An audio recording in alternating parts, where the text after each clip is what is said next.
Welcome to Thinking Deeper by 6-7. Today we are plunging headlong into a monumental intellectual defense of faith. And what's fascinating is that it's rooted not in, piety, but in this really aggressive skeptical logic. Our source material details the incredible journey of a thinker who, well, he set out to be a revolutionary, a free-thinking skeptic. And he found that every radical path he explored, every single attempt to establish a new philosophy, led him point by painful point right back to the foundations of Christian orthodoxy. This deep dive is built on a pretty audacious claim that the philosophical systems which promise modern liberation, materialism, unchecked skepticism, this cult of self-belief, they aren't actually freeing the mind. They're corralling it into a tight, logical, and ultimately suffocating prison. The result is something our source material calls the suicide of thought. We'll be scrutinizing how tradition, paradox, and even religious dogma might actually be the most practical, logical, and even adventurous starting point for true sanity and profound political change. Get ready to explore the surprising and often exhilarating answer to the urgent question: in what is a man to believe? And what's immediately crucial for you, the listener, to understand is the genesis of this work. I mean, this is not a textbook argument. It's more like a forced confession. We are tracing a truly personal intellectual breakdown and, a subsequent breakthrough. One that the author himself confessed was unavoidably affirmative and therefore unavoidably autobiographical. He tried to escape the church intellectually, using his keenest reason, and he found the church was just waiting for him at the end of the road. We get to track that exact logic step by step. Okay, so let's unpack this intense philosophical mission. The entire project, it began because the author was, he was cornered by his critics. After he published Heretics, which criticized the errors of other modern thinkers, they basically demanded, fine, you've told us what's wrong with everyone else, now tell us what you believe. Give us your own cosmic theory. It was an intellectual duel, really, and the resulting explanation had to be affirmative, so he structured the work around a riddle and its answer. The riddle being the honest, isolated struggle of his own mind trying to make sense of the universe. And the answer being this unexpected, almost accidental satisfaction he found in the tenets of historic Christian theology. He presents this as proof that the creed is fundamentally coherent and necessary, because he couldn't invent anything better after trying his absolute hardest. And the core philosophical problem he was trying to solve, this sort of cosmic riddle, and something I think everyone grapples with, whether they realize it or not. How can we manage to be at once astonished at the world and yet at home in it? That phrase is a stroke of genius. It really is. Because it defines the necessary tension for a healthy, happy life. The world has to offer two things at the same time. First, it means to give us the fascination of a strange town, that constant wonder, the exotic detail, the possibility of miracles. That's what keeps us intellectually and spiritually alive. It prevents that crushing boredom. But second, it has to provide the comfort and honor of being our own town. That sense of loyalty, security, and familiarity that provides a base for action. If you lose the astonishment, you stagnate. If you lose the sense of home, well, you're spiritually homeless. And this is where the story pivots into what the author wryly labels the fiasco of originality. He spent years on this solitary quest for a new revolutionary philosophy, only to realize he was dramatically behind the curve. He describes his intellectual adventure as an elephantine adventure in pursuit of the obvious. Just imagine the profound frustration and then, the reluctant amusement of that. He thought he was intellectually 10 minutes in advance of the truth of the late 19th century, that era obsessed with novelty and casting off the past, only to realize he was, in fact, 1,800 years behind it. He had tried to found his own unique heresy, painstakingly piecing together this radical worldview, and then he realized, with a mixture of delight and chagrin, that it was orthodoxy. That's such a powerful metaphor for the intellectual search for truth. You're sailing across the ocean thinking you're discovering a whole new continent of thought, only to land and find the locals speaking the exact language you were trying to escape. Exactly. He had the ridiculous position of believing he stood utterly alone, a pioneer in skeptical thought, only to discover he was backed up by all Christendom. He says he found in an anarchist club or a Babylonian temple the deep spiritual truths he could have accessed, far less dramatically and far more safely, in the nearest parish church. And this establishes the essential tone of the whole thing. The faith he found wasn't inherited lazily. It was the result of a fierce, skeptical, self-negating intellectual campaign to prove it wrong, a campaign that ultimately proved its deep structural necessity. So the journey away from that isolated thought, it begins with a frontal attack on a modern maxim that honestly still dominates our self-help culture today. The idea that a man will get on because he believes in himself. Our source material argues this belief is thoroughly unsound, a hysterical and superstitious belief. And he uses a striking, really unforgettable analogy. He points out that the men who believe in themselves the most colossally, men who possess self-confidence far exceeding any achieved by Napoleon or Caesar, they're not found running empires. They're found inside lunatic asylums like Hanwell. Complete, unwavering belief in one's own perfection and correctness is often a sign of moral or mental collapse, not health. It is frequently the boast of the rotter, the person who fails to pay his debts or fulfill his commitments, yet retains this iron conviction of his own superiority. But the analogy goes much deeper than just mocking self-confidence. It delves into the very mechanics of a disordered mind. The madman, as defined here, is not the man who has lost his reason. He is the man who has lost everything except his reason. This is the critical, chilling distinction. We often think of madness as unreason, but the source argues the exact opposite. The madman operates on a terrifyingly pure, unconstrained logic. His argument is always complete, unanswerable, and full of a horrible clarity of detail. He sees too much cause in everything. So if you try to argue him out of his delusion, saying, you can't be the King of England because the actual King of England is in London, he logically concludes that the King in London is simply part of the massive, sophisticated plot designed to deny him his rightful throne. Right, so his thinking process is faultless within its own system. But the system itself is fatally constricted. His mind moves in a perfect but narrow circle. That phrase describes the psychological horror of a closed loop perfectly. The small circle he occupies is mathematically quite as infinite as a large circle, but it is not large. It's a small, cramped eternity, what the author calls a narrow universality. The defining characteristic of this morbid state is this combination of logical completeness and a spiritual contraction. When you're confronted with the madman, the practical instinct isn't to give him more proofs or logic, it's to give him air, to convince him that there is something cleaner, wider, outside that tiny theater where his own suffocating drama is perpetually played out. And the only way out of that logical circle, according to this analysis, it isn't more logic. It's a voluntary, vigorous, and mystical act of getting out, which is defined as decision or faith. The counsel is almost one of intellectual self-sacrifice. If your head in its circular reasoning offends you, you have to stop listening to it. It implies that the human will, driven by faith, must sometimes perform an intellectual amputation to survive. The mind, when it's diseased by pure, unrooted logic, must deliberately choose to break the circuit, trusting that salvation lies in recognizing limitations. Pure reason, when it's untethered to tradition, common sense, or mystical reality, becomes a tool for self-imprisonment. And this chilling analogy sets the stage for the critique of materialist philosophy. Our source argues that materialism, the philosophy that denies the spiritual, the miraculous, or the arbitrary, insisting only on fixed physical causes, it had the exact same limiting quality as the madman's asylum. It is an explanation of the world based on insane simplicity. Materialism is presented as the philosophical equivalent of that logical contraction. It attempts to explain everything, covering every rivet and cogwheel of the universe with mechanical causality, yet paradoxically it feels like it leaves everything out. The cosmos, described by the able, sincere materialist, feels terrifyingly small. It becomes about the smallest hole that a man can hide his head in, because it ignores the true, wild, untamed reality of the world. Fighting peoples, or proud mothers, or first love or fear upon the sea. So, if the materialist claims freedom from spiritual dogmas, the author just flips the script completely. He argues that material determinism is far more limiting than spiritualism. The materialist is actually a slave because he is not allowed to believe in fairies. That is the core paradox of skepticism, isn't it? The Christian, subscribing to a system where God and will exist, is free to believe that most of the universe operates according to settled order and causality. But the materialist, he's constrained by his own dogma. He cannot admit the slightest speck of spiritualism or miracle, because that would undermine his entire closed system. His world must be utterly simple and solid. Unlike the Christian, who has to hold two paradoxes, order and miracle, the materialist is bound to one absolute necessity. He can't introduce doubt or possibility. And when this materialism turns into determinism, the strict chain of causation, it doesn't just limit possibilities, it destroys human action entirely. Determinism is rightly called the chain of causation.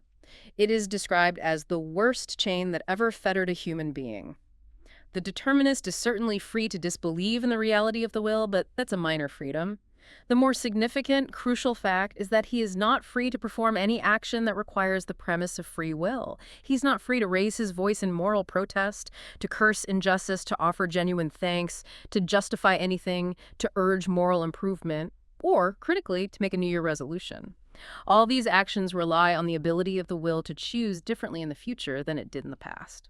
This inability to appeal to the will raises some deeply terrifying practical and social consequences, especially around justice and mercy. We often associate determinism with a gentle, progressive view, right? Arguing that since people can't help what they do, we should abolish harsh punishment. But the source material just refutes this fiercely. That is precisely the logical trap the author exposes. There's this fallacy that materialistic fatalism is favorable to mercy. But the source argues the opposite. Determinism stops persuasion, because you cannot appeal to a will that is non-existent. The determinist cannot say, "Go and sin no more," because the sinner cannot help sinning. However, the determinist is free to punish, and brutally so, because punishment simply becomes a mechanical manipulation of the environment. So if a determinist wants to stop a thief, he can't appeal to the thief's moral sense. He can only alter the thief's environment to force a different result. Precisely. He can put the sinner in boiling oil, because boiling oil is an environment. Since everything is just a mechanical consequence, there's no moral reason not to manipulate the environment brutally if it efficiently yields a desired social or physical outcome. Determinism removes the possibility of mercy, which requires recognizing the moral agency of the individual, but it leaves the door wide open for extreme cruelty, justified as necessary societal conditioning. The ultimate outcome of both unchecked self-belief and rigid materialism is a mean infinity, a logical base and slavish eternity, locked inside a tiny, perfect box, unable to encounter the true health and happiness of the world outside. Okay, so if the first section established that reason without a proper foundation quickly becomes, well, insane, this next section raises the stakes dramatically. It argues that reason, when pushed to its logical, skeptical extreme, becomes literally suicidal. This is the source's critique of the entire anti-dogmatic core of modern intellectualism. And the underlying argument is immensely provocative. The entire modern world is at war with reason. The author suggests that critics of religion are acting like men attacking the police without ever having heard of burglars. They forget the immense practical peril that religious authority was originally designed to guard against. And that peril is the danger that the human intellect is free to destroy its own premises, to chew off its own roots. And this leads to the truly foundational claim, one that requires absolute attention from you, the listener. Reason is itself a matter of faith. It's the ultimate intellectual anchor point. It is a necessary act of faith to assert that our thoughts have any relation to reality at all. If you are a complete, consistent skeptic, the kind who mistrusts every authority and every inherited assumption, you have to eventually ask, why should anything go right, even observation and deduction? Why should not good logic be as misleading as bad logic? Quote, "They are both movements in the brain of a bewildered ape, accidentally derived from a meaningless flux." Oh. There is no rational defense for the premise that our thoughts are reliable unless you start with a mystical assumption of order. So the familiar battle cry of the young, confident skeptic, "I have a right to think for myself," is challenged by the inevitable conclusion of the complete skeptic, who must ultimately say, "I have no right to think at all." That final thought is the philosophical equivalent of pulling the plug. It just stops all further inquiry. And the sources claim that the historical role of religious authority, the seemingly rigid framework of creeds, crusades, and yes, even persecutions, it wasn't intended to suppress intellectual freedom, but for the difficult defense of reason. They were intellectual frameworks designed to safeguard the mind against this very self-destruction. The cost of destroying the idea of divine authority, the source argues, is destroying the very foundation of human authority by which we do a long division sum. We remove the sacred weight behind the very act of thinking truthfully. The author dramatically states, "We have pulled the mitre off pontifical man, and his head has come off with it." Let's look at some of the specific modern intellectual fashions that the source identifies as achieving this suicide of thought. The first is the idea of evolution, when it's taken beyond a simple scientific process of change and elevated into a universal philosophy. Right. If evolution simply means that an ape turned into a man slowly, the author admits that is stingless for the most orthodox. But when evolution is philosophically applied to mean constant universal flux, it destroys the concept of things. If everything is perpetually changing, there is no fixed thing to talk about, no fixed ape, no fixed man, no fixed standard of justice. You can't think effectively if your mind has no nouns, no stable objects to hold on to. If there are no things to think about, the philosophic evolutionist reverses Descartes' foundational statement, concluding, I am not, therefore I cannot think. Thought requires fixed entities. Another intellectual trap is the modern concept of progress, which, surprisingly, is attacked not for being too radical, but for being too fluid. Traditional reform requires a fixed ideal, a blueprint, a vision you are striving to meet. If a man wants to turn a gray world blue, he has to stick to the color blue. If he changes his favorite color every day, blue Monday, red Tuesday, green Wednesday, he makes absolutely no progress toward any ideal whatsoever. Modern progress often involves such fluidity of ideals that no ideal will remain long enough to be realized. The reformer spends all his energy changing his mind about what should be changed, leaving the world exactly as it is. Let's pause on that claim for a moment, because that implication that the relentless pursuit of novelty and ideals actually benefits the status quo, that is highly provocative. How does the source build the logical bridge to that conclusion? Well, the author argues that this paralysis of political will is deeply cynical. If no ideal is fixed, all effort is wasted. The only things that remain after all the shifting philosophies and changing visions are the permanent, entrenched realities. The factory remains, the landlord remains, the industrial status quo remains. The only man who gains from the philosophical chaos of shifting ideals is the man who already holds power, the industrialist, the grad grind of the age. The poor man, the factory worker, is kept in his place not by force, but by a constant succession of wild philosophies that keep him intellectually distracted, Marxian one day, Nietzscheite the next, but perpetually prevent him from using a fixed moral ideal to drive an actual sudden revolution. I see. To effect a genuine sudden revolution, you need a stable ideal, an old idea, a fixed standard of right that allows you to draw a line and say, I draw it here, exactly between your head and body. Without something eternal, nothing sudden or effective can happen. Exactly. And this leads directly to the third great philosophical escape attempt, the philosophy of will worship, championed by Nietzsche, Shaw, and others, who, frustrated by the limitations of pure reason, tried to break free by making choice itself the highest value. So instead of being governed by objective truth or reason, they propose that the ultimate authority is the sheer power of the will. We should admire the act of choosing, regardless of what is chosen. But our source argues that this pursuit of pure volition, it also ends in a blank, because the worship of will is the negation of will. If you praise will in general, you are praising nothing, because the essence of will is that it is particular. The test of happiness is a test against reality. The test of will is not, it's merely saying an action happened. The crucial element they miss, then, is that every act of genuine will is an act of self-limitation and self-sacrifice. When you choose one course, you give up all the others. When you choose to speak, you give up all the other possible sentences you could have said. The common objection these philosophical anarchists had to things like marriage, the idea that keeping to one woman is a restriction, is really an objection to every act of will in existence. The source uses the perfect analogy. Art is limitation. The essence of every picture is the frame. You can free a tiger from his bars, but you cannot free him from his stripes. Those stripes define him. If a triangle decides to break out of its three sides, its life comes to a lamentable end. True will, true creativity requires boundaries, borders, and definitions. So we have the materialist who is intellectually locked in a small box, the evolutionist who can't believe in things, and the will worshiper who rejects limits and thus negates his own will. The modern revolutionist, therefore, becomes useless for all purposes of revolt, even against the status quo he despises. Because the modern revolutionist is an infinite skeptic, always undermining his own minds. He denounces the policeman for killing a peasant, then uses his philosophy to prove the peasant should have killed himself anyway. He attacks the establishment for trampling on morality in one book, and then attacks morality for trampling on men in the next.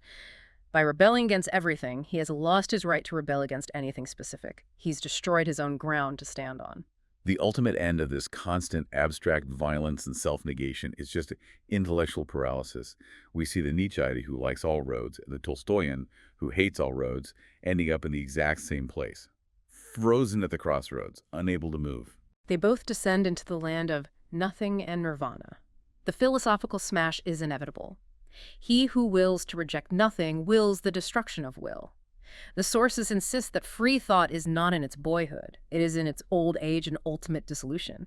It has exhausted its freedom and is weary of its own success. The author contrasts these paralyzed figures with a truly active figure like Joan of Arc. She possessed the virtues of both, the pity of the Tolstoyan, the pugnacity of the Nietzscheite, but she chose a path because she possessed a fixed faith, and consequently, she went down it like a thunderbolt. I'm having a little trouble linking the logic of a fixed ideal to the necessity of dynamic action. Doesn't fixity lead to rigidity and political stasis? That is the modern assumption, yes. But the source argues the complete opposite. The moment you choose a fixed ideal, you create an engine for movement. If you want true freedom, you need a fixed standard to measure oppression against. If you have no standard for justice, you can't truly identify injustice. The cross, as a symbol, is used to illustrate this principle perfectly. It represents collision and contradiction at its heart, but it can extend its four arms forever. It is a signpost for free travelers, opening itself to the four winds, unlike the fixed, closed circle of pure, skeptical reason. The man who accepts dogma is constrained, yes, but his constraint is dynamic, enabling action and travel. The man who rejects dogma in favor of pure self-worship is logically infinite, but practically immobile. So, if the attempt to be radically new and free collapses into this intellectual and political hopelessness, then the author has to pivot. He has to show that the alternative, the old path, offers a superior foundation for common sense, activity, and genuine freedom. And he begins not with high theology, but with the foundation of society, tradition. He starts by making a crucial distinction between political democracy and intellectual tradition. He argues that democracy, a belief in self-governing humanity, rooted in the idea that the things common to all men are more important than the eccentricities of any man, is inseparable from tradition. Tradition is simply democracy extended through time. It's a truly ingenious framing device. Tradition, in this view, becomes an exercise in extended voting rights. It refuses to submit to the small and arrogant oligarchy of those who merely happen to be walking about. Think about that carefully. If democracy means trusting the common sense and consensus of human voices, tradition asks us not to disqualify the most numerous class of voters, the good men and women who came before us, by the mere accident of death. It insists on having the dead at our councils. The living are simply the temporary, small, and often arrogant elite. By including the dead, you access the collected wisdom and experience of generations, counterbalancing the latest, often fleeting, philosophical craze of the present moment. And the subtle visual detail he adds is that the ancestors vote by tombstones, which are often marked with a cross. This is not just poetic language. It's an assertion that the common, deeply held traditional faiths represent the consensus of humanity, not the imposition of an elite. Precisely. The author prefers the consensus of the ruck of hardworking people, the people who built the villages and raised the families, to the temporary, troublesome intellectual demonstrations of the special and troublesome literary class. He believes that what lasted must have been practical, what was common must have been sane. This adherence to inherited wisdom is a crucial step away from the madman's closed circle of self-worship. And this philosophical loyalty to the common practical wisdom of humanity leads us directly to the source he considers the truest intellectual training ground, the nursery, and specifically the fairy tales. He asserts that his ultimate philosophy was learned there and that fairy tales are the entirely reasonable things. This takes us into the heart of his natural theology, which is based on two foundational convictions drawn from the ethics of Elfland. The first deals with the sheer miracle of the fact. Fairy tales teach us that while logical sequences like 2 + 1 = 3 are necessary and immutable, the constant repetition of natural events like trees bearing apples instead of golden candlesticks or water running downhill instead of up is, by the test of imagination, utterly absurd. Right. Learned men talk about the constant recurrence of things like the sun rising as evidence of rigid, inevitable dead law.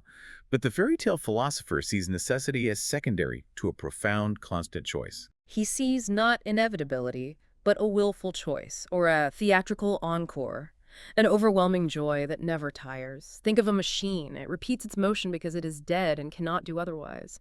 Now think of a person with massive, overwhelming vitality. If that person truly loved going to Islington, he would go to Islington as regularly as the Thames goes to the sea, because he wants to.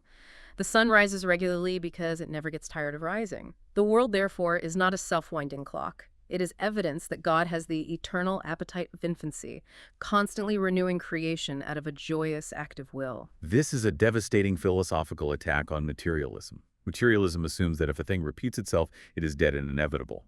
But the source argues repetition in nature is evidence of a constantly renewed miracle, kept going by a divine purpose and a person, a storyteller. The only words that truly describe nature are the terms used in the fairy books: charm, spell, enchantment. It reverses the hierarchy of wonder. The chemical process of water freezing is not less miraculous than the story of a sleeping beauty waking up. Both are acts of will, but one is a constantly repeated, joyous command. This attitude forces us into gratitude and humility, recognizing that everything is a gift that could, at any instant, be withheld. And the second conviction is the doctrine of conditional joy. All happiness in fairyland, and thus in life, rests upon a veto, an incomprehensible condition, one small thing withheld that governs all the great things granted. And this restriction, the veto, is the framework that makes the joy possible. The author argues this condition is perfectly proportionate to the gift. If the gift is eccentric, a palace of gold and sapphire, the conditions can partake in the eccentricity of the gift, like the rule against standing on one's head in it. The frame of the veto is no stranger than the picture. The restriction is what makes the experience specific, focused, and valuable. And this conditional joy, this requirement of limitation, applies directly to ethical debates, such as the perceived restriction of monogamy. Complaining about monogamy is seen as absurd from this perspective. The restriction is a small price for so much as seeing one woman. The restriction is incommensurate with the massive, terrible excitement of the thing itself. The source argues that true aesthetes, those who genuinely appreciate the immense beauty of the world, must be willing to pay for extraordinary joy in ordinary morals. The aesthete who wept over thistledown but wouldn't pay for that pleasure with any symbolic sacrifice, like going through common Christian marriage or fasting for 40 days for the sake of hearing a blackbird sing, is a fraud.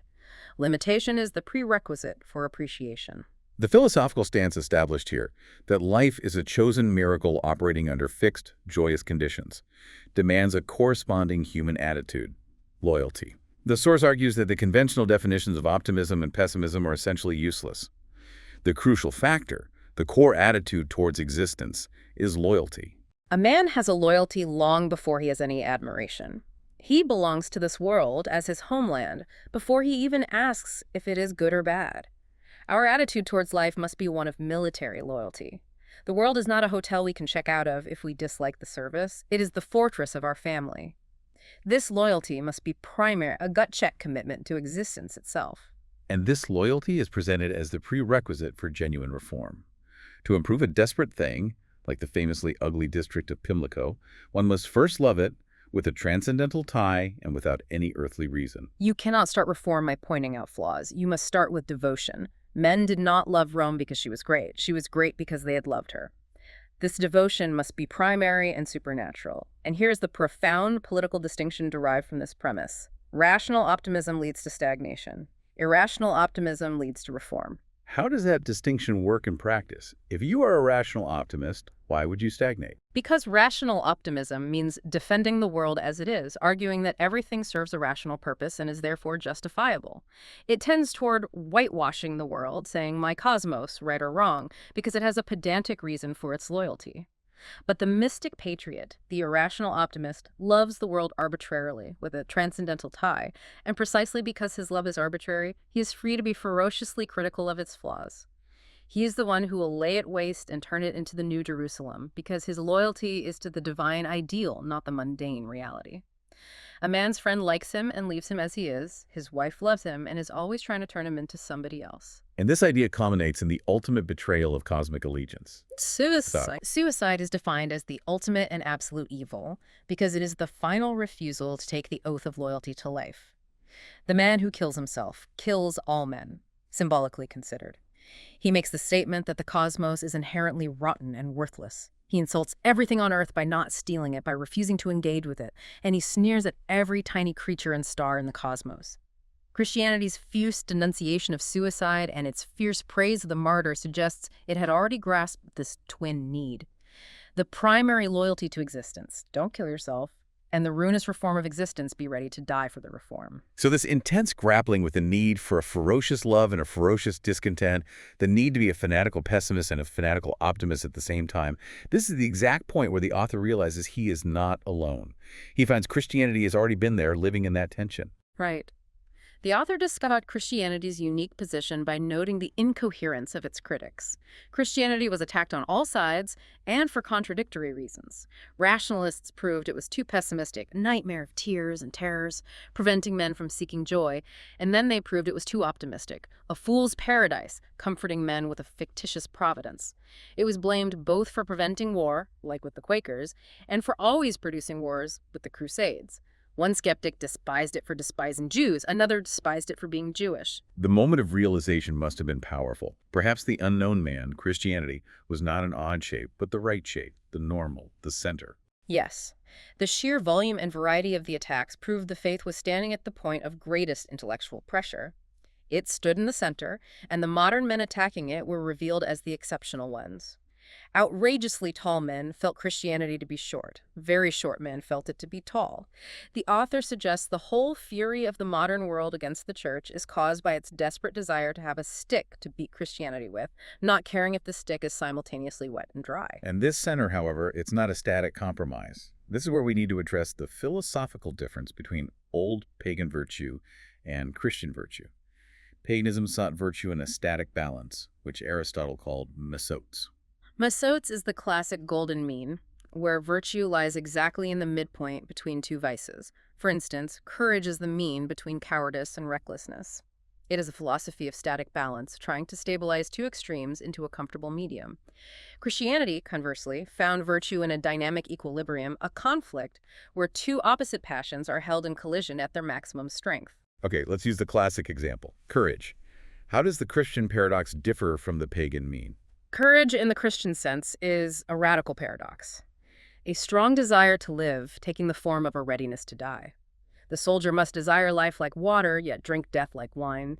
He can only truly save his life by continually stepping within an inch of death. This is not a comfortable midpoint. It is a violent collision of two complete, pure desires. The desire to fiercely protect his existence and the readiness to sacrifice it completely for a higher value. The courage is the tension, not the relaxation between the two. And this dynamic equilibrium also applies to the Christian ideal of humility. It's the constant collision between high dignity and profound abjectness. Man must combine the highest possible dignity, a statue of God walking about the garden, with profound, even humiliating abjectness, the feeling of being the chief of sinners. The Greek spoke of men creeping on the earth. The Christian man was to tread on the earth as if to subdue it. But he must also confess all his failures constantly. The happy pessimist, the Christian, can let himself go at himself, confessing every fault, but he must never blaspheme the original aim of his being. He is simultaneously a failure and infinitely precious. The entire system, then, is designed to hold two complete, pure ideas side by side without mixing them into a dirty gray compromise, which is what the author accuses the philosophers of doing. The church kept opposite colors coexistent and pure. Celibacy in the family, or the monk's radical non-resistance existing alongside the soldier's holy battle. It hated the feeble expedient of the philosophers who try to blend colors into a vague, mixed ideal. The faith is complex because the truth is complex. The cross itself is the perfect symbol for this dynamic equilibrium. It has a collision and a contradiction at its heart, but it can extend its four arms forever without ever changing its fixed shape, allowing it to grow and spread its influence without changing its truth. Our source material argues that these theological paradoxes are not merely abstract. They have profound practical, social, and political results. Let's start with the necessity of a fixed form for genuine reform. Since any sensible reform requires a fixed vision to strive toward, as we saw with the philosopher who kept changing his ideal color, the Orthodox vision is literally fixed. It is called Eden. This is why the author says a revolution is a restoration. You are attempting to restore the original fixed perfection, not invent a new, shifting ideal. Moreover, the argument for being a true progressive is not that things naturally tend to grow better, but that they naturally tend to grow worse. This idea that if you leave a white post alone, it will soon become a black post, and you must constantly have a revolution to keep it white, is the foundation for the doctrine of original sin. Original sin is the intellectual foundation for constant vigilance. It is the only rational objection to confidence in the powerful or the well-nurtured. Without it, the comfortable class, those with clean air, good education, the best conditions, they would rationally be considered the most fit to govern, having the least exposure to corrupting influences. The modern socialist who argues the poor are demoralized by bad conditions is, by his own argument, validating aristocracy, because if environment determines morality, the best environment produces the best people. But the doctrine of original sin, which states that corruption begins from within, regardless of external environment, fundamentally questions the powerful. Absolutely. The profound political implication is that Christianity is the only thing left that has any real right to question the power of the rich. The whole modern world is often based on the assumption that the rich are trustworthy because they are cultured, stable, and comfortable. But Christian dogma states the opposite. To be rich is to be in peculiar danger of moral wreck. Christ's words on the difficulty of a rich man entering heaven must mean at the very least that rich men are not very likely to be morally trustworthy. The rich man, having the ability to buy convenience and comfort, is morally handicapped. He is already bribed. The Christian is constrained to distrust the wealthy, which is, ironically, the only rational, consistent defense of political democracy. That is a critical takeaway for you, the listener. The idea is that privilege inherently corrupts, regardless of intent. This concept, derived from an ancient theological framework, provides a fundamental basis for institutional skepticism regarding concentrated power, even today. We also see the practical result in the debate between the immanent and transcendent deity. Does God reside within us, immanence, or fundamentally outside and beyond us, transcendence? And the source material is unequivocal that this highly abstract theological choice has massive social consequences. Pantheism, by insisting on the immanent God, God is everything and everything is God, residing entirely within man, leads to introspection, quietism, and social indifference. The road to Tibet. If God is entirely within, man is trapped inside himself, focused on mystic self-communion, and socially indifferent to external injustice because all is one.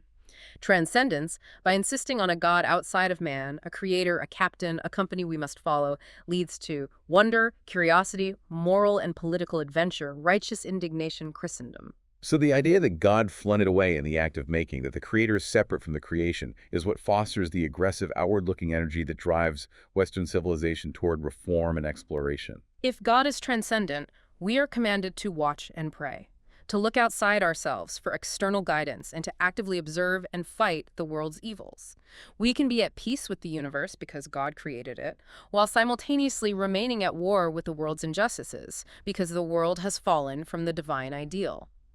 This is the philosophical prerequisite for fighting the dragon without deserting the flag of existence. Okay, so we've established the psychological sanity found in dogma, the political utility of original sin, and the dynamic energy of paradox. Now we reach the final step. Why accept the authority of the church, or any external authority at all? The author's adherence to Christianity is presented not as a blind leap, but as a logical choice based on an accumulation of small but unanimous facts about the nature of man and the universe.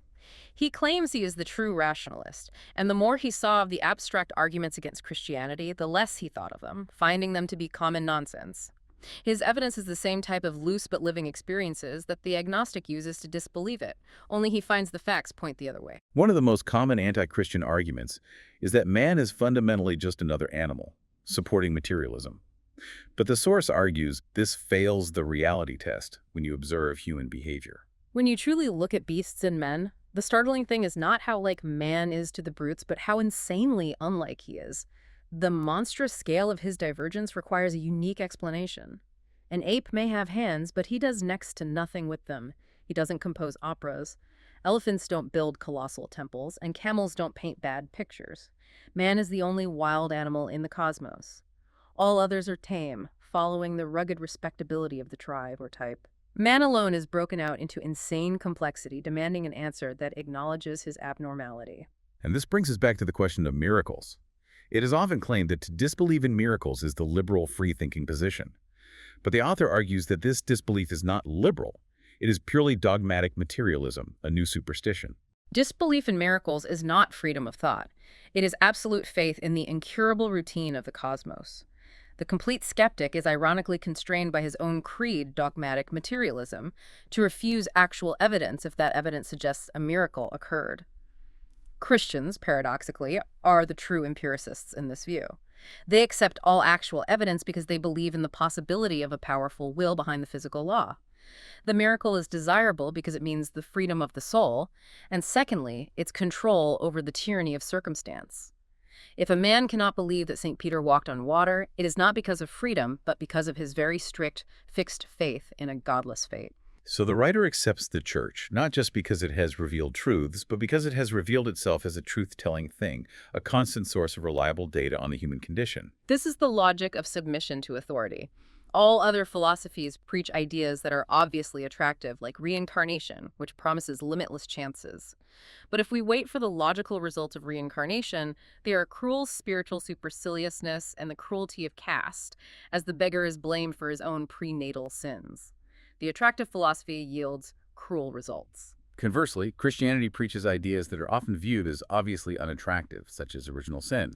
But when we wait for its results, The results are pathos and brotherhood and a thunder of laughter and pity, because only with original sin can we at once pity the beggar and distrust the king. The unattractive idea yields positive, socially unifying results. He accepts the authority of the church as a living fountain of facts, like a father in the garden who told him that bees stung and they did sting. Authority, when proven truthful, is not the end of adventure, it is the beginning of adventure. and this acceptance leads to the romance of dogma. Living in contact with a fixed, living church means constantly expecting intellectual surprises. There's a profound intellectual laziness in our era, where philosophical phrases are used as labor-saving machinery to avoid walking and thinking for oneself. And the paradox is that the man who walks through a forest of doctrine and design will find more and more meanings, because everything has a fixed meaning which can be found out in its turn. The fixed boundaries of dogma provide the stability needed for true, endless intellectual exploration. The final philosophical conclusion is that the ordinary condition of man is not his sane or sensible condition. The normal itself is an abnormality. This is the inmost philosophy of the fall. Man was born upside down, requiring external guidance to right himself. And finally, the most powerful image of this entire philosophical defense, the ultimate isolation of the atheist, the feeling of utter abandonment by the cosmos, is answered only within the heart of the Christian story. When atheists choose a god from all the gods of unalterable power and inevitable recurrence, they will not find one who has himself been in revolt or experienced true isolation. Only one divinity ever uttered the desperate isolation of the atheist, the cry from the cross, the cry which confessed that God was forsaken of God. That moment proves that the faith encompasses even the utter desolation of being an atheist. It is the only religion in which God seemed for an instant to be an atheist. This paradox is the ultimate proof that orthodoxy is not merely a creed, but a comprehensive, life-size container for all human experience, including despair and contradiction. We've spent this deep dive wrestling with paradoxes that, few modern philosophies dare to touch. That reason, unrestrained, can lead to madness. That the freedom of the will depends utterly on limitation. That true revolution requires an unchanging, almost archaic ideal.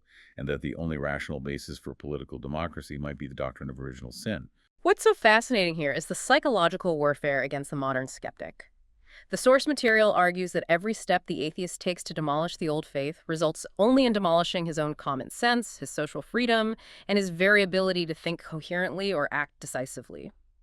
If we connect this to the bigger picture, the choice between atheism and theism, as presented here, is less about external reality and more about internal health. It's choosing between a small, suffocating, perfectly logical prison and a wildly complex, dangerous, but genuinely liberating adventure. So what does this all mean? If all these competing modern philosophical systems collapse into self-negation, and every attempt at pure, abstract freedom ends in paralysis, the ultimate question for us to mull over based on this exploration is this. Is it possible that the greatest intellectual weakness of our time is not a shortage of arguments against God, but a fundamental inability to believe in anything fixed enough to start a revolution?